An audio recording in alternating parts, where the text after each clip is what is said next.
Considering having an outside agency look at the issue. Our Robert Maxwell has the investigation. Robert, what's going on? You know, we spent the day up in Cedar Park, Chris, looking into this. The trouble, candidates for police corporal and sergeant. They were given sample questions ahead of some tests. The problem arose when those sample questions were the same ones on the actual exam. And now, a longtime training officer is willing to take the fall. I did go ahead and engage. For Cedar Park's spokesperson, it's a situation where she can't say much right now. The city is engaging an outside party to review the exam process and report its findings. That exam process in December involved 18 Cedar Park police officers. 10 took the corporal detective exam. Another 8 took the sergeant detective test. Afterward, the city received 3 complaints. January 9th, the sergeant who leads the city's professional standards division went before Cedar Park's Civil Service Commission.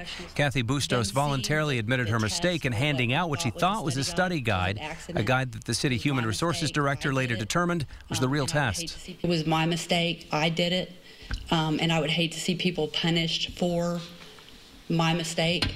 I had no idea it was the same thing. Sergeant Bustos told commissioners she offered the sample test questions to lessen the anxiety associated with what she calls a new promotional process within the department. I only intended to help. I did not intend to hurt anybody or for us to spend extra money or be here before you today.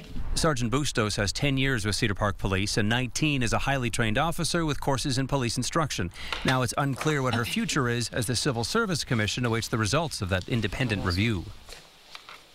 Now, city attorneys are weighing all of this. One officer who testified to uphold the test results quoted civil service law, and he told the commission as long as the release of test information was a study material and not intentional, Leslie and Chris, no rule was broken. Now, Robert, you talked about 18 officers. Only 3 complained? Yeah, and one of the other officers who testified before the commission said he thought the results or the test itself was fair as possible to everybody so that everybody should be able to move on with this and the whole thing should not be invalidated.